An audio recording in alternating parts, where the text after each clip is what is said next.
Bapak, Ibu, dan sahabat semuanya, jumpa lagi bersama saya Yuana.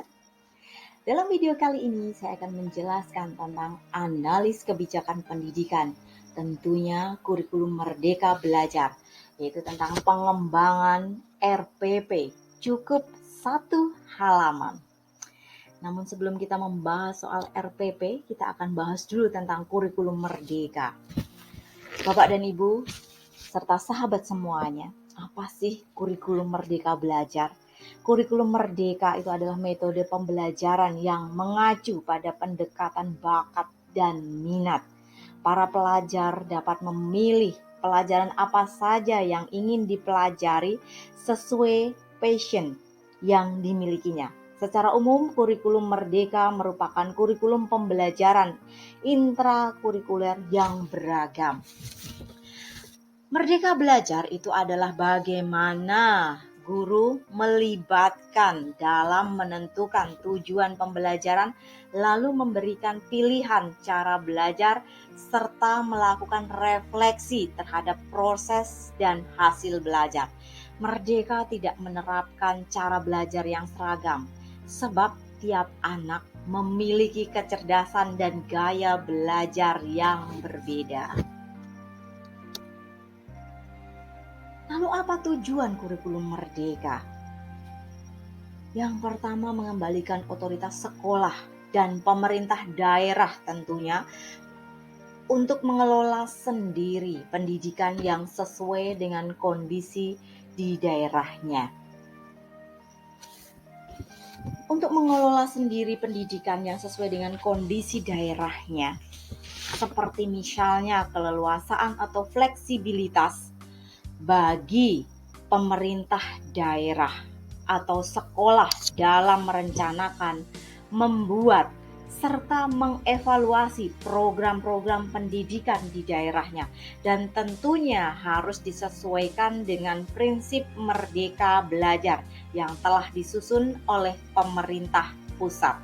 Jadi pemerintah pusat hanya menyediakan bahan, sementara pemerintah daerah dan sekolah diberi kebebasan untuk mengolah bahan tersebut sesuai selera dan kebutuhan.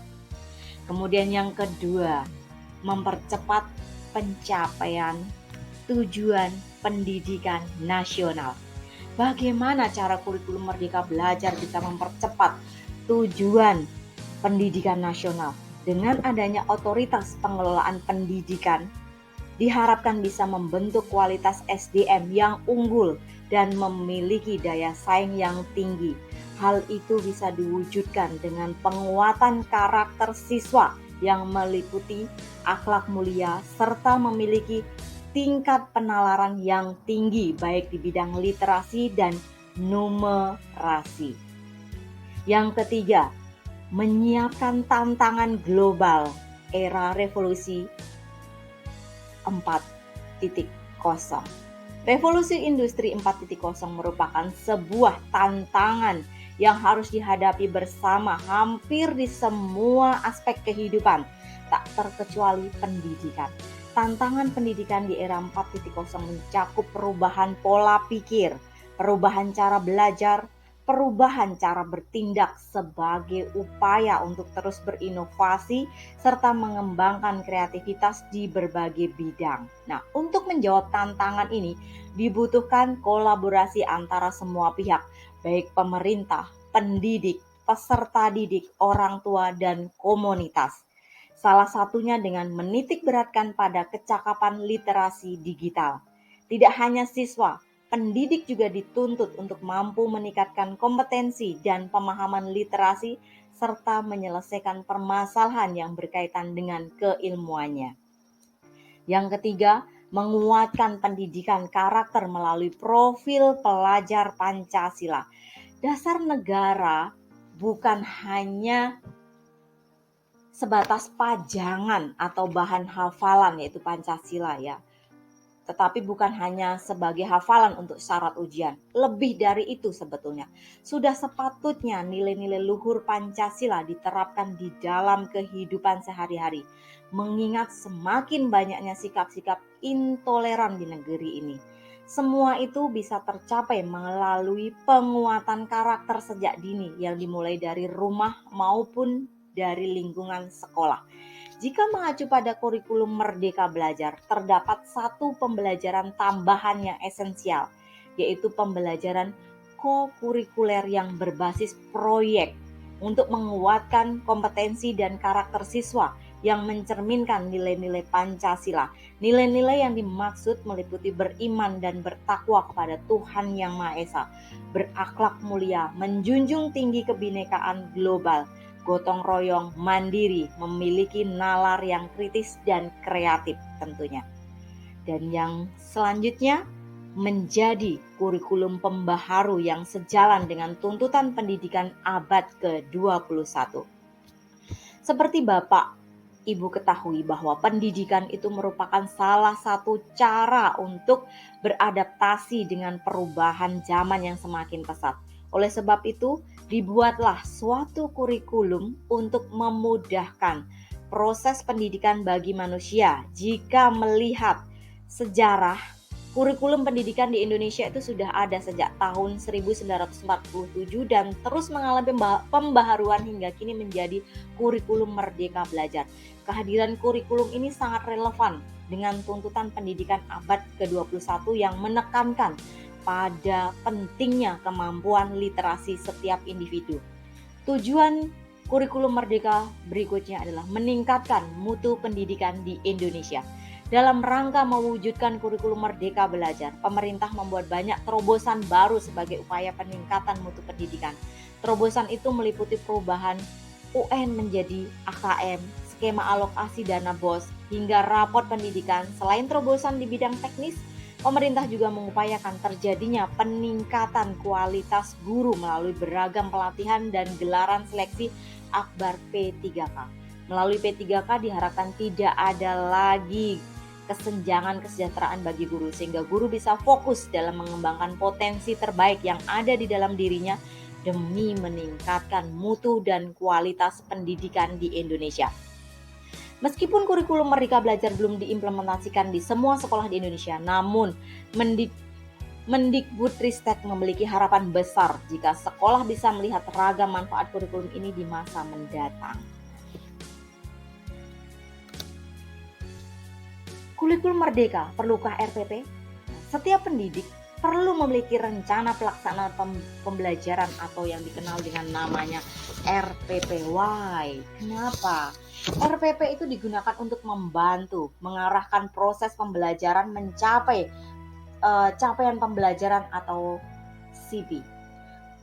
RPP perlu karena dalam implementasi dari kurikulum Merdeka, salah satu yang harus disiapkan ialah rencana pelaksanaan pembelajaran atau RPP.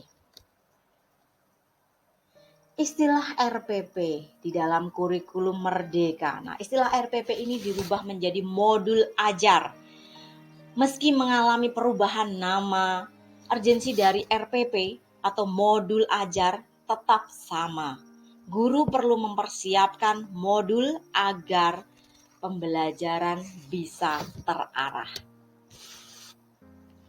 Kebijakan pendidikan Merdeka Belajar. Penyederhanaan RPP menjadi salah satu inisiatif Menteri Pendidikan dan Kebudayaan dalam mengeluarkan kebijakan pendidikan Merdeka Belajar. Hal ini didedikasikan untuk para guru agar meringankan beban administrasi guru. RPP yang sebelumnya terdiri dari belasan komponen, kini disederhanakan menjadi 3 komponen inti yang dapat dibuat hanya dalam 1 halaman. Yang komponen itu adalah tujuan pembelajaran, kegiatan pembelajaran, asesmen atau penilaian pembelajaran. Hal yang penting dalam sebuah RPP yaitu bukan tentang penulisannya, melainkan tentang proses refleksi guru tersebut terhadap pembelajaran yang terjadi. Sebenarnya esensi RPP atau lesson plan adalah proses refleksi daripada guru itu, yaitu pada saat menulis suatu RPP, kemudian dilaksanakan di kelas, lalu melakukan refleksi. Tercapai tidak apa yang dimaksudkan? Dari situlah pembelajaran terjadi. Jadi bukan dengan menulis 10 halaman sekedar membuat administrasi saja.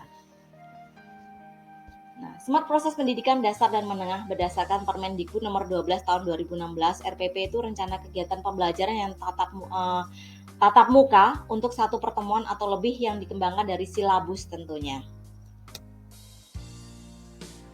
Kemudian manfaat kebijakan baru. Nah, dengan adanya kebijakan baru tentang penyerdanaan RPP ini, guru bebas membuat, memilih, mengembangkan, dan menggunakan RPP sesuai dengan prinsip efisien, efektif, dan tentunya berorientasi pada siswa.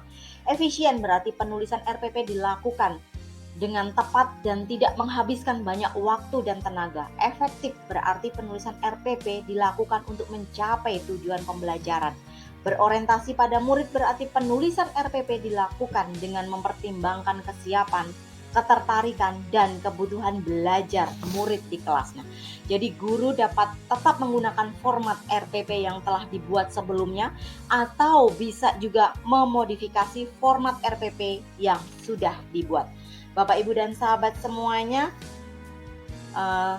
sekian pembahasan tentang penyederhanaan RPP. Semoga bermanfaat. Terima kasih dan sampai ketemu di video berikutnya. Sampai jumpa. Thank you.